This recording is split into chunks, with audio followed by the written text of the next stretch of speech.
Mingəçevir, Azərbaycanın şimal-qərbində yerləşən energetika mərkəzi. Ölkəmizin coğrafi xəritəsinə ötən əsrin ortalarında daxil olmağa başlayan bu şəhərin yerləşdiyi ərazi uzun illər Kür çayının coşqun və bulanıq sularının divan tutduğu çöl-biyaban olub.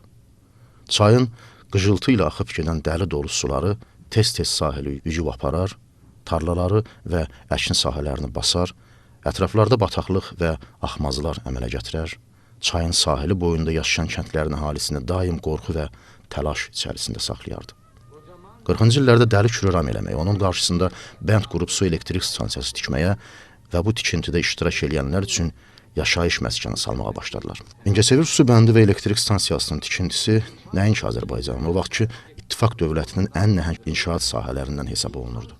Minlərlə inşaatçı, mühəndis, sürücü və fəhlələrin cəlb olunduğu bu tikintinin iştirakçıları arasında həm də Böyük Vətən müharibəsində əsir düşən almanlar da var idi.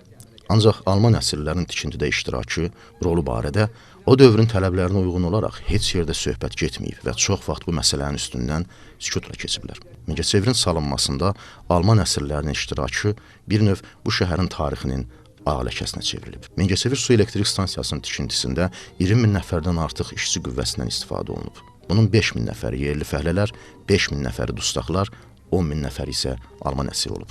Mingəçevirin tikintisində iştirak edən almanlar General Paulusun komandanlığı altında 1942-ci ildə Volqograd ətrafında gedən döyüşlərdə əsir düşənlər olub. Onlar bir müddət SSR-nin başqa şəhərlərində əsir düşərgələrində saxlanıldıqdan sonra 1945-ci ilin axırlarında Mingəçevirə göndəriliblər. Alman əsirlər bura 10 eşalonda gətiriliblər. Nazirlər Soveti sədrinin müavini, Mingəçevir tikinti idarəsinin rəisi mərhum İslamzadə xatırlayırmış ki, almanları gətirən hər eşalondan 5-10 meyit çıxırdı. Onların çoxu distrofik vəziyyətdə olub. Uzun müddət üzücü şəraitdə yaşadıqlarından, necə deyərlər, əksəriyyəti bir dəri, bir sümük qalıbmış. Hələ yolda ikən dünyasını dəyişənləri dəfn eləmək üçün Bozdağın ətəklərində ayrıca qəbristanlıq sahəsi ayrılıbmış. 444 nömrəli düşərgənin sakinləri olacaq almanların ilk dəstəsi Mingəçevirə oktyabrda gətirilib. Almanları əvvəlcə sağ sahildəki baraklarda və çadırlarda yerləşdiriblər. Qış qabağı 10 yeraltı qazma qazaraq əsirləri ora köçürüblər. Həmin qazmaların izləri indiyədək qalır. İndi şəhər elektrik şəbəkəsi yerləşən binada isə zabit heyəti üçün yaşayış yeri, sanitar hissə düzəldiblər.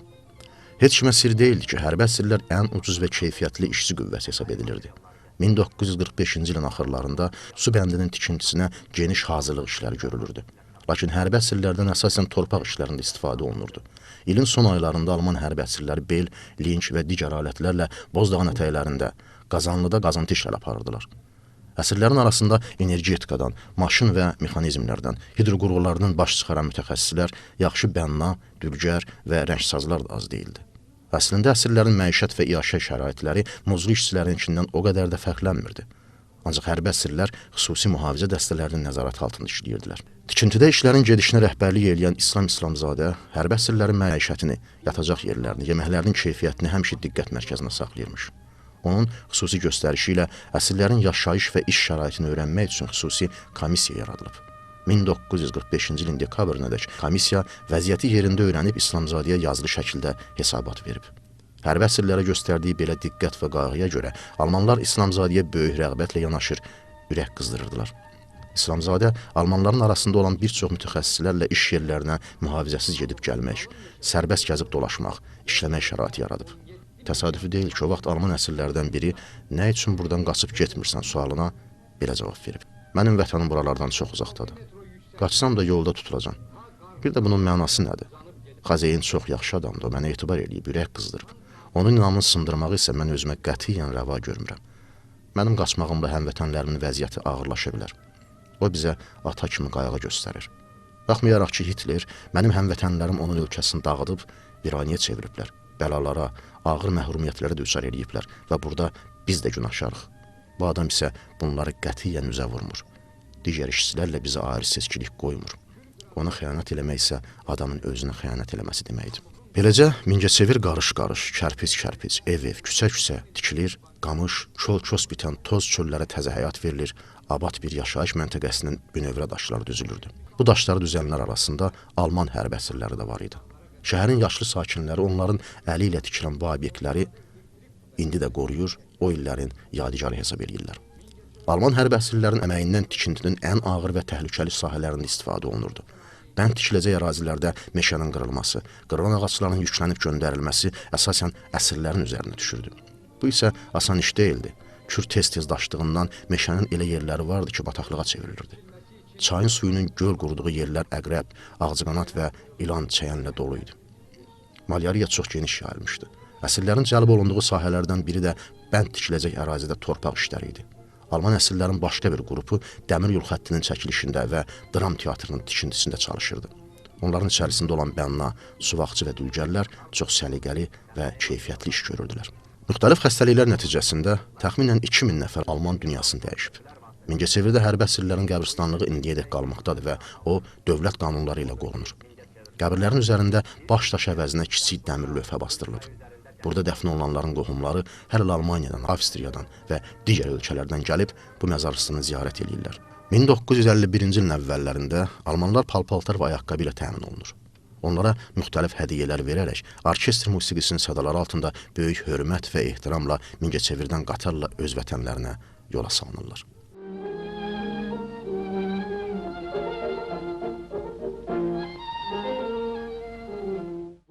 Bunlar hələ sonralar olacaqdı, lap sonralar.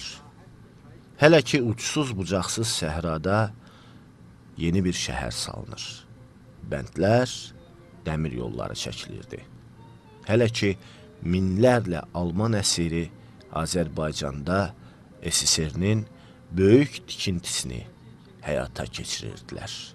Poladzadə çağırdı, Ələsgəroviç, dedi oğul, bəs Tiflisdən 28-ci nömrəli Vizirpromdan nümayəndələr gələcək.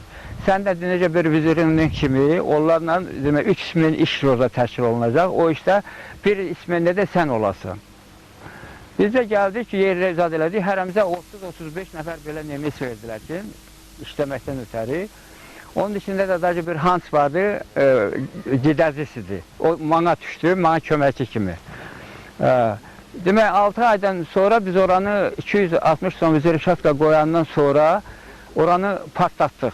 Partladanda demək, o kürün yerini dəyişməkdən ötəri 350 metrə onun uzunluğu, 40 metrə dərinliyi, 80 metrə eni boyda oradan kanal çıxdı oldu. O kanalı da kürün yerini dəyişəndən sonra platinanın işi əsas ondan sonra başladı. Öz üçün orada bizdə işləyirdi nemislər. Bəli, bu bir mənalıdır. Onlar Mingəçevirin tikintisinə iştirak edəcəkdilər. Mingəçevir su elektrik stansiyası salacaqdılar. Bu şəhəri kərpic tikəcəkdilər. Dövlət dram teatrından tutmuş Mingəçevir bələdiyyəsinin indiki binasına dək, ha belə onlarla yaşayış evini tikəcək, enli küçələr salacaq, hələ üstəlik yerli insanlara müxtəlif sənət növlərdə öyrədəcəkdilər. Onlar həm də sıradan döyüşçü olmayıblar. Düzdür, İsa Baba deyir ki, aralarında SS-in, yəni faşist Almaniyasının hərbi kəşfiyyat qüvvəsinin üzvləri də olub, sıradan, zorən müharibəyə göndərilənlərdə. Amma aralarında müxtəlif sahələr üzrə kifayət qədər mühəndis, kartoqraf, geoloq, hətta hidroqurğulardan baş çıxaran mütəxəssislər də olub. Almanlar əsasən baraklarda yaşayıblar. Kürün sağ sahilində onların bir qismi üçün çadırlar da qurulubmuş. Amma mütəxəssislər, Mingəçevirin və su elektrik stansiyasının tikintisi üçün əhəmiyyətli olan mütəxəssislər inzibati binalarda yaşayıblar. Onlarla birbaşa ünsiyyətdə o vaxtlar Mingəçevir tikintiyə məsul olan İslamzadə olubmuş. Müharibədən çıxsalar da, bəlkə də əlləri minlərlə Sovet insanının qanına batsa da, özlərinin Alman intizamının işgüzarlığını Berlindən, Frankfurtdan, Münhendən 10.000 kilometrlərlə uzaq olan, ilan çayan gəzən, suyun az qala miskalla verildiyi, yayda isə göydən az qala ot töküldüyü yerdə belə unutmamışdılar. Bu yerdə bir məqama da toxunaq keçək söhbətimizin ardına. Bu cür iqlim şəraitinə öyrəşməmiş Almanlar arasında tez-tez malyariya yaranmış. Malyariya ucbatından ilk vaxtlarda 400-ə yaxın Alman vətəninə dönməyə imkan tapmayıb. Bozdağın ətəklərində özünə əbədi məkan seçib. Deyilənə görə tez-tez baraklara gələn yerlilər tanıdıqları Almanları evlərinə qonaq belə aparırmışdır. Almanların içində olan, amma çox az adamın elə Alman bildiyi bir nəfəri isə siz də tanıyırsınız. Nədənsə onu da Alman əsirlərinə qoşub Mingəçeviri tikməyə göndəribmişdir. Söhbət tanınmış el şairi Məzahir Daşqından gedir. Sonradan NKVD onun Azərbaycanlı olduğunu bilib, həbs yerini Sibir tərəfləri daşıyır. Sibirdən isə şairi Səməd Vurğun xilas edir. Yevlağın Tanrıqullular kəndindən olan İbrahim kişi əsasən SS üzvü olmuş Almanların üzərində nəzarətçi olub. SS-çilər sıravi Almanlardan fərqli olaraq lal dinməz, qaşqabaqlı olublar. Öz aralarından başqa bir kimsə ilə kəlmə kəsməzmişlər. Ondan nemislər dağı yuyurdular. Özdə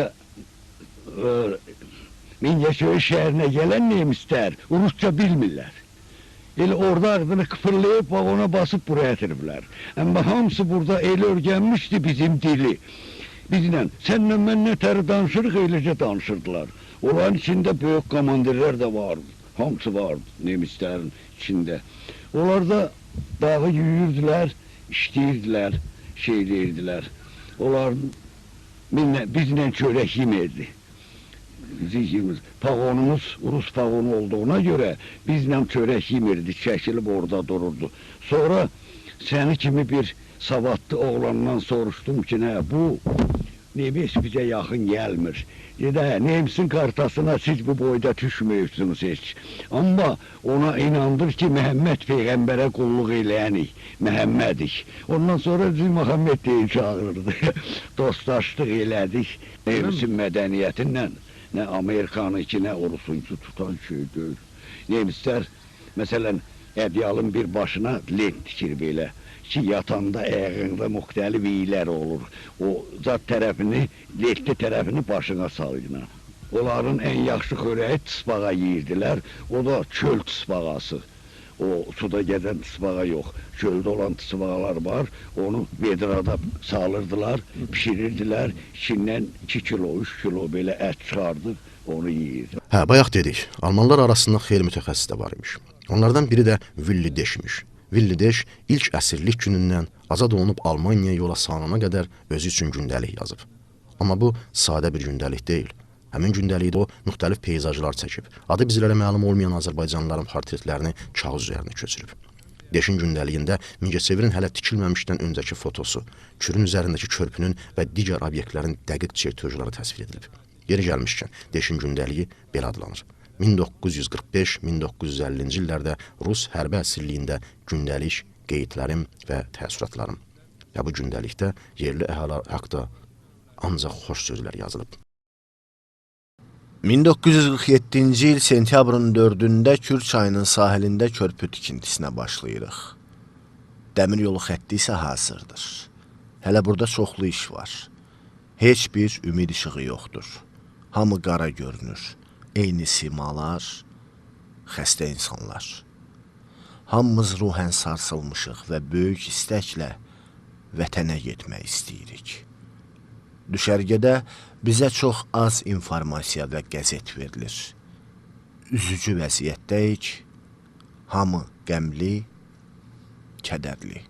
Düşərgədə ən gözəl şey çərşənbə və bazar günləri bizə təklif olunan maya və şəkərdən hazırlanan piroq idi. 5 sentyabr 1947-ci ildə əsirlikdə ilk dəfə idi ki, yenidən piroq yeyirdim. Bir sıra xəstəliyim var. İshal, malyariya mənim daimi müşayiətçilərimdir. Əgər bu ildən sağ çıxsam, həyat davam edəcək. Günəş bizim üçün daha doğmaq istəmir. Sentyabrın 15-i günəş mənim üçün yenidən doğur. Mən evdən məktub alıram. Bir də kartıma cavab. Bərbərdə otururam və poçtu özüm qəbul edirəm. Bu mənim əsirlikdə yaşadığım ən gözəl gündür. Anamın və bacımın xəttini tanıyanda çox duyğulanmışdım. Sevimli ailə üzvlərimi fikirləşdim. Yalqız idim. Sevinç və xoşbəxtlikdən içimdə ağlayırdım. Yemək dadlıdır, amma çox az. Əlavə pors yoxdur. Çoxlu nar yeyirəm. Buranın insanları çox mehribandılar. Bizə meyvə, bəzən qara çörək gətirirlər. Xüsusən uşaqlar. Mən onları çox sevirəm. Vaxtım olan kimi onlarla əylənirəm. Bəs görəsən, azadlıq günü nə vaxt başlayacaq? Mart, may aylarına ehtimal edirəm. Noyabrın 20-sində evdən yenə poç gəldi. Çox xoşbəxtəm. Mən dəqiq bilirəm ki, bu tikilinin bütün çertyojları məxfi saxlanılır. Bununla bərabər bizim topoqrafik mühəndislərə hər şey aydındır. Təsəvvür edin, əvvəllər bizə deyirdilər ki, əsirlik daha 3 il davam edəcək. 50 kilometrlik ambar su ilə tam dolana qədər. Amma Tanrıya şükürlər olsun ki, biraz tez başa çatdı. Maraqlısı odur ki, Villideşin gündəliyində bir çox əsir almanların şəkilləri belə verilib. Bundan başqa, əsir nömrələri ilə bərabər onların çoxunun adı və soyadı, ha belə vaxtı ilə Almaniyada hansı şəhərdə, hansı küçədə yaşadığı da qeyd edilib. Zənnimcə, bu çox qiymətli sənəddir. Bu gündəliyi Azərbaycan dilinə çevirmək, ha belə Almanca kitab halına salmaq da çox vacibdir. Yerli əhali haqda olduqca müsbət fikirdə olan Villideş 1992-ci ildə Azərbaycana gəlib, Mingəçevirdə olub. Almanların dəfn olunduğu qəbristanlığın baxımsızlığından təsirlənib. Qəbristanlıq Bozdağın altında, necə deyərlər, yiyəsiz qalıbmış. Amma qısa bir zamanda qəbristanlıq abadlaşdırılıb. 1950-ci ildə onların üzərindən qadağa götürüldü. Əksəriyyəti təbii ki, vətənə qayıtdı. Onlara bir dəst kostyum, bir neçə günlük ərzaq və pul verildi ki, vətənlərinə sağ-salamat gedib çata bilsinlər. Amma Mingəçevirdə qalanları da oldu. Onlar eşitmişdilər ki, əsirlikdə olan Sovet əsgərləri vətənlərinə qayıtdıqdan sonra min bir əzaba düçar olur. Yenidən həbsə salınırlar. Onların çoxu gedir, amma az bir hissəsi Mingəçevirdə qalır. Qalanlardan biri Adolf Andersen uzun illər Mingəçevir Dövlət Dram Teatrının baş rəssamı olub. Burada evlənənləri də olub. Bir sözlə, Mingəçevir özlərinə ikinci vətən seçiblər. Adolf Arvidovich Andersonu hardasa 65-66-cı illərdən tanıyıb. O vaxtları Dompener deyilən yer vardı ki, indiki uşaq yaradıcılıq mərkəzi. Mən özüm gelib ora təsvir sənətlərinə yazılmışdım. Onda əslində mən model dərnəyinə yazılmaq istəyirdim. Anderson da orada model dərnəyi aparırdı. Nəysə, o məni rəsm dərnəyinə yazdı, təsvir sənət dərnəyinə yazdı. Bir müddət məşğul olandan sonra o Dompener oradan köçdü başqa binaya. Və mən də o Dompenerə hətta Əzməzlərdə oxuya da, institutda oxuya da gəlib gedirdim. Onda Anderson yox idi, amma yəni mən əlaqəmi itirmirdim. Afərdə mənim yanına gəlirdi. Anderson yanına gəlirdi, gedirdik.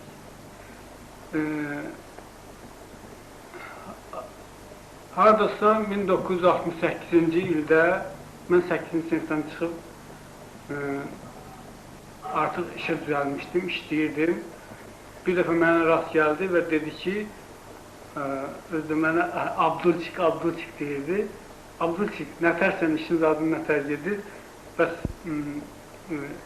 sən o harada işləyirsən, nə işləyirsən? Və dedim ki, mən tekstilində işləyirəm. Dedi, çıxıb gəl, sənin yaxşı qabiliyyətin var, çıx gəl oradan dram teatra dövlət statusu verirlər, sən də orada rəssam işləyə bilərsən, sənin qabiliyyətin yaxşıdır. O adından da o mən çağırdı, dəvət elədi, orada çağırdı. Haradasa 68-ci ilin oktyabr ayında mən dram teatra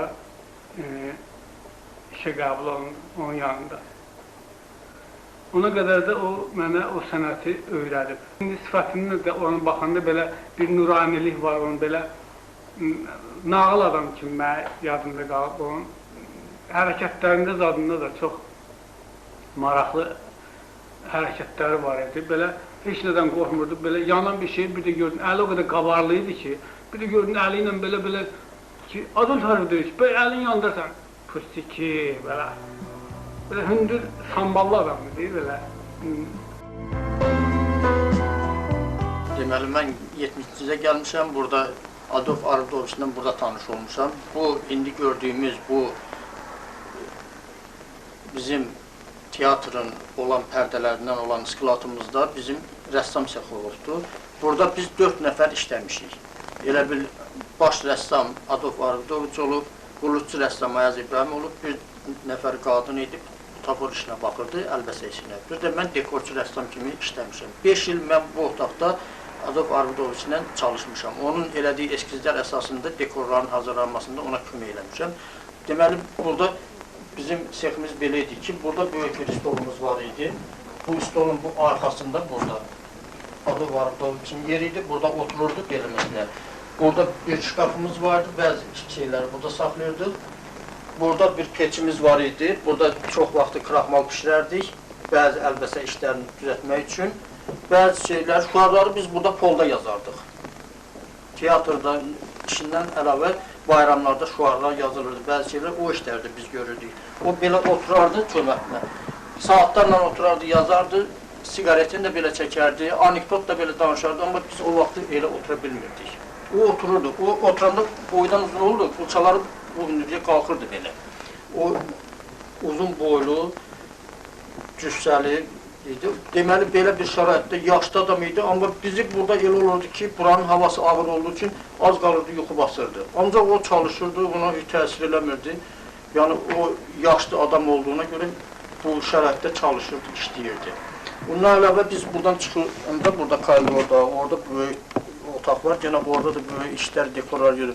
O özü dekorların hamısını, heç ona dülgər lazım olmurdu, özü gətirirdi, taxtı ilə kəsirdi, şeydi. Mən elə bildim ki, elə rəssam bunu eləməlidir, amma sonradan gördüm, yox, rəssam işi ayrıdır, dülgər. Bu hamısını özü eləyirdi.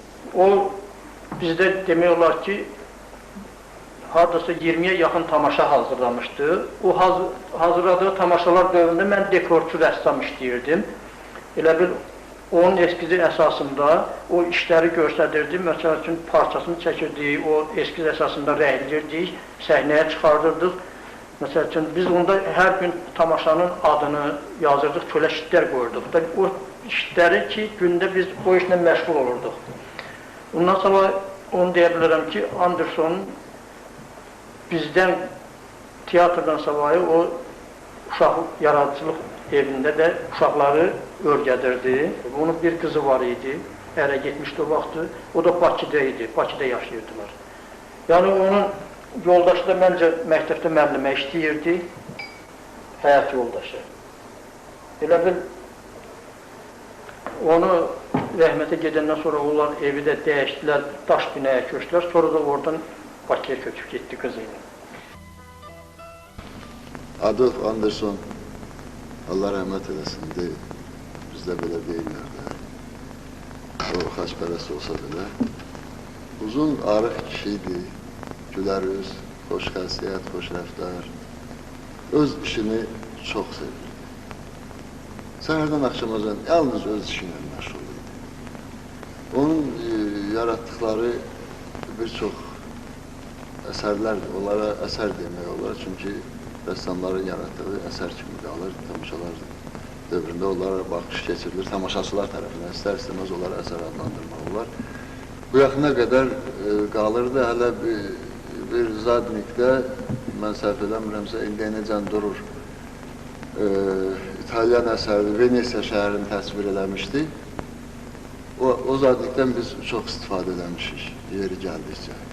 Ki, Venesiya bilirsiniz də, suyun içərisindəki şəhər, orada qandolalar üzür, neyinir, bax belə, o gözəlliyi, o körpünün adı vermişdi, o indiyə necə durur o zaten. Sonra yeni şənlikləri üçün nağıl qəhrəmanlarını təsvir eləmişdi. Bu yaxına qədər onlar qalırdı. İşinə çox məsuliyyətli, çox dəqiq adamdır ki, qələbə çalınır, elədir. Orada gedən proseslərdir. Demək, pərdə arası, pərdə bağlandı, növbəti pərdə asılmalıdır. Anderson səhnədədir, hərəkətə düzü qoşur ki, dekorlar hamısı yerində olsun, yerbəyər olsun və pərdəni astılar. Anderson qaldı səhnədə. Tamaşaçılar gördü də bunu. Tez bu yana baxıb çıxdı səhnədən və peşmanlandı ki, niyə gecikdi də bu. Sonra da özünə bəraət qazandırdı ki, onun dediyi kimi deyim də elə. No, ничего. Допустим, немецкий мужчина увидел красногвардейца и убежал. Belə bir bəraət qazandırdı.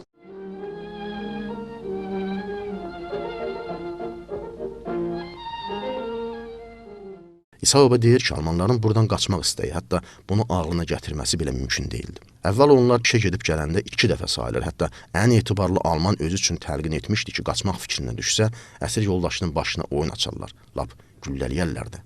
Bundan başqa, Mingəçevir tikintinin rəisi İslam müəllim elə gözəl insan idi ki, heç kim onun adına söz gəlməsinə razı olmazdı. Onlar bizə çox dərs keçirdi.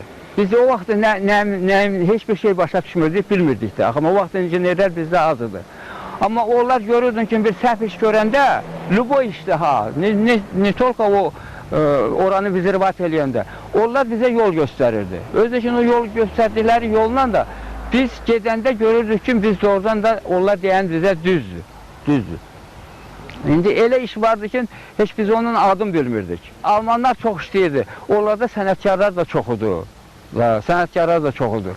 Onları mən də sizə deyim ki, mən onlarla neçə il işlədim burada.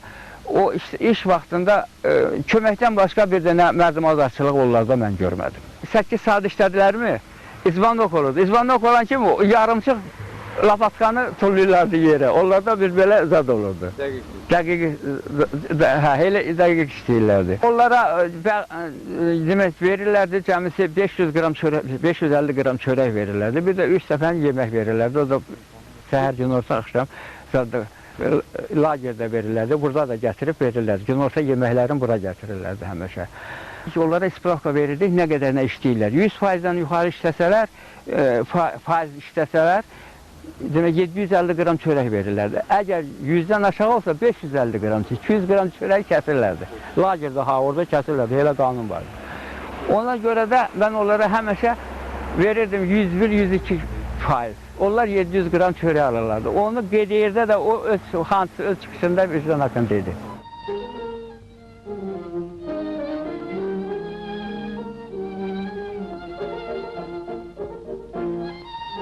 Bir vaxtı mən görməmişəm vicdan haqqında, neçə ildə onun o nemisin birin bizim millət ya döysün, ya vursun, ya ondan dalaşsın, ya pis söz desin, elə şeylər mən görməmişəm. O da əsas nə idi, yenə deyirəm ki, o 4 dənə, 5 dənə rayonda o nemisin o vaxtdan da bizdə yaşamağının, onlar hamısı bilirlərdi ki, doğrudan da hansı xəbər alsam, deyirdi ki, bilirik ki, falan rayonda bizim nemeslər o vaxtdan hələ Nikolay vaxtından da qabaq yaşayırlar bir yerdə. Amma heç bir vaxt onlar Azərbaycan xalqından narazılıq bildirməyiblər. Onların özlərinin lagerdə komandiri vardı, özlərinin, nemeslərin. O gəlirdi həftədə bir dəfə, 2 dəfə burada neçə adam yatır, kimlər yatır, hardan yatır, onları yazırdı, zad edirdi, hiçbir sokun götürüb aparırdı. O vaxt eləncə olub, bir dəfə gəldim, gördüm ki, dediyim o dostum Hans xəstələnir də, nə oldusun ki, nemesdir. Səhərisi mən buna dərman gətirdim, dedim hansı dərman, perivoçik vardı, çiris perivoçik dedi ki, filan dərman.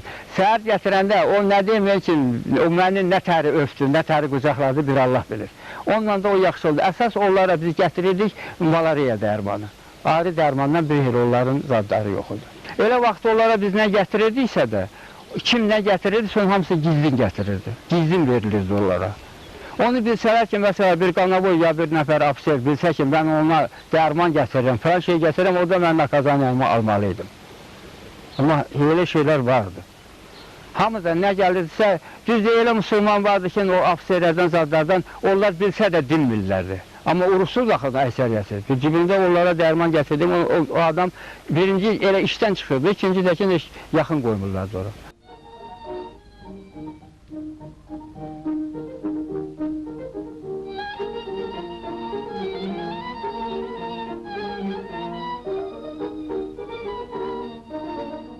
Demək, hospitaldan olan o nə qədərlə ki, xəstə vardı, o ölənlər vardı, zad vardı, hamısı bunların çotunda idi.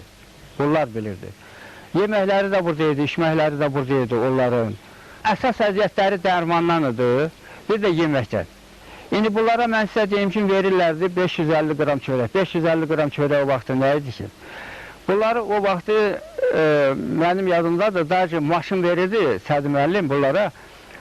Gedirdi bu Samıq tərəfdə, nə qədərinə bunlar zad yığıb gətirirdi, suağa.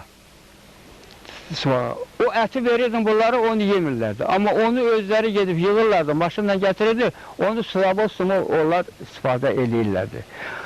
Ən çox bunların, məsələn, əziyyət çəkməyi dərmandan idi. Dərman o vaxtı qırt vaxtı idi, özümüz böyüsünü sanmır. Sonra 1900 Stalin öləndən sonra bunların qaralı çıxdı. Bunları buraxdılar. Amma xəstə gedən buradan çox oldu. Onların içindən nə qədərinə öldü, nə qədərinə qaldı. Burada bir 700-800 nəfər ölmüşdü. Əsas malariya idi onlarınki, qızdırma. Ona görə ki, onlar görməmişdi elə şeyi. isti vaxtında çıxırlardı, gedirlərdi, o içindən bunları aparırlardı, işə işləyirlərdi. Bir saat, 2 saat o günün altında işləyəndə sonra görürdün ki, 3 gündən, 4 gündən sonra o gör xəstələnir. Əsas ondan xəstələnirlər.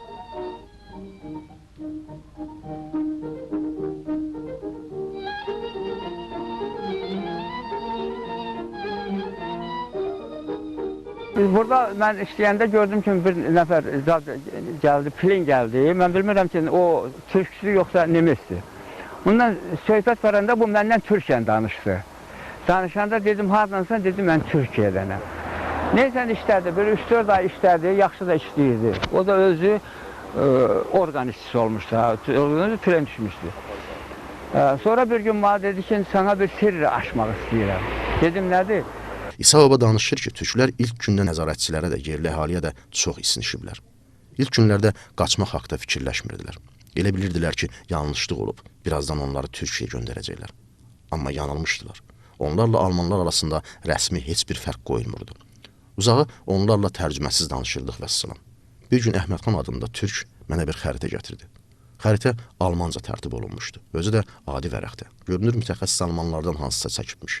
Əhmədxan mənə Göyçə gölünü, daha sonra Naxçıvanı göstərdi. Sonra barmağını Leynəkanın üstünə qoydu. Dedi ki, bura çatsam, dağlarla özümü Türkiyəyə çatdıraram. Dedim ki, Əhmədxan, burada hər səhər axşam əsirləri sayırlar. Sən hara qaçsan da ətraf sovetlərdir. Səni tutub gətirəcəklər. Cəzan da ağır olacaq. O az qala yalvarırdı. Deyirdi ki, buradan çıxış yoxdur. Bu şəhəri tikəndən sonra bizləri Sibirə göndərəcəklər. Nə edəcəyimi bilmirdim, amma onu xilas edəcəyimə söz verdim. Axşam saat 7-də hamı işdən qayıtdı. Əsirlər getdi baraklara. Əvvəlcə Polotorka deyilən bir maşının sürücüsü ilə danışdım ki, axşam Leninakana gedəcəyik. Bizim düşərgədə işləmirdi. Sadəcə ona söz vermişdim ki, sənə həm pul verəcəm, həm də konserva. Axşam sayından sonra Əhmədxana işarə elədim ki, bayıra çıxsın. Barakın kənarında bizi maşın gözləyirdi. İşin ən dəhşətli tərəfi o idi ki, mən səhər saat 7-yə kimi düşərgədə olmalıydım. Əhmədxana tapşırmışdım ki, yolda kim saxlasa danışmasın. Güya laldı. Leninakana neçə saata çatdığımız yadımda deyil.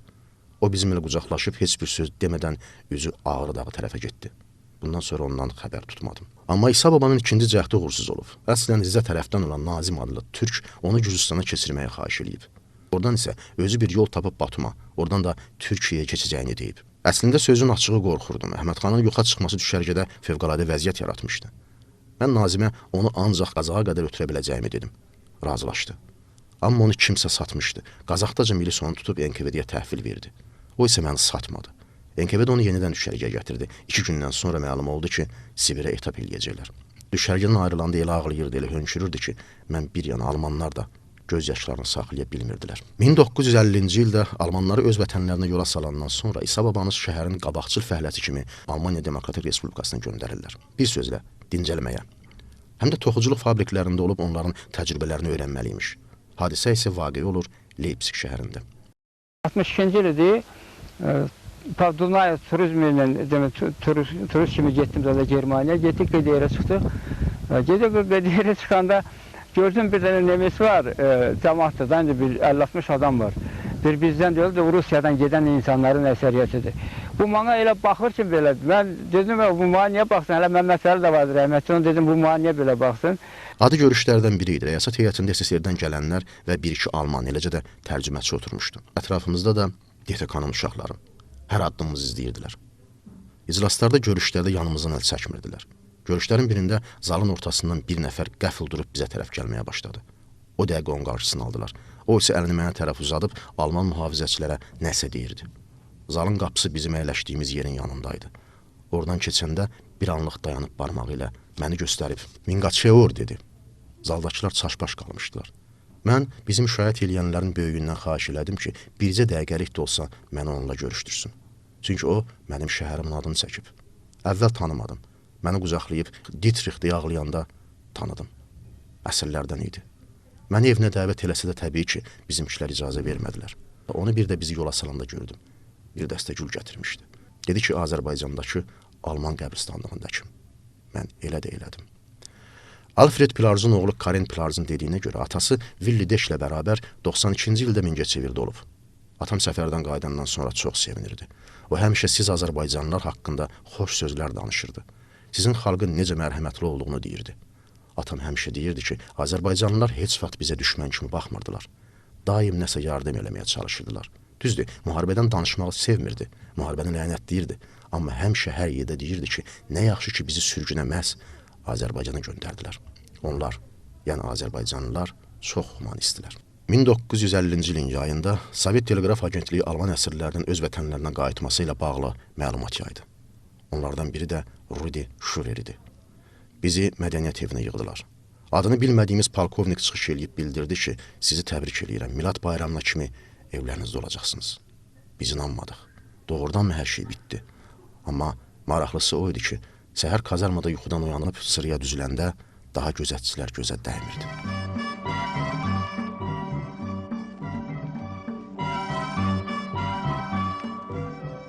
Şurerin dediyinə görə onlar vətənə düz 2 aydan sonra çatıblar.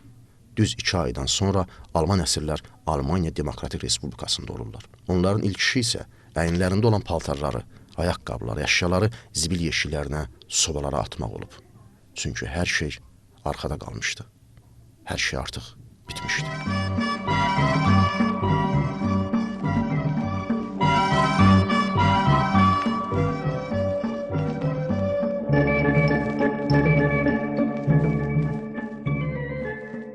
Bugün Azərbaycandakı Mingəçevir su anbarı bütün atlaslarda qeyd olunur. Bugün o gölün ölçüsü müqayisə ediləcək və diqqət çəkəcək qədərdir. Enerji istehsalı üçün su anbarı proyekti ilə yanaşı, eyni zamanda regionun su ilə təchizatı da bu anbarın öhdəsinə düşür. 60-cı illərin ortalarında Frankfurtda kitab mağazalarının birində yeni bir atlas aldım və orada Mingəçevir böyük su anbarı kimi qeyd olunmuşdu. Sevincli idim. Dərhal Karlgilə gəldim. O da mənimlə birgə əsirlikdə olmuşdu. Xəritəni ona göstərdim. Waltergilə getdik. Atlası ona da göstərdik.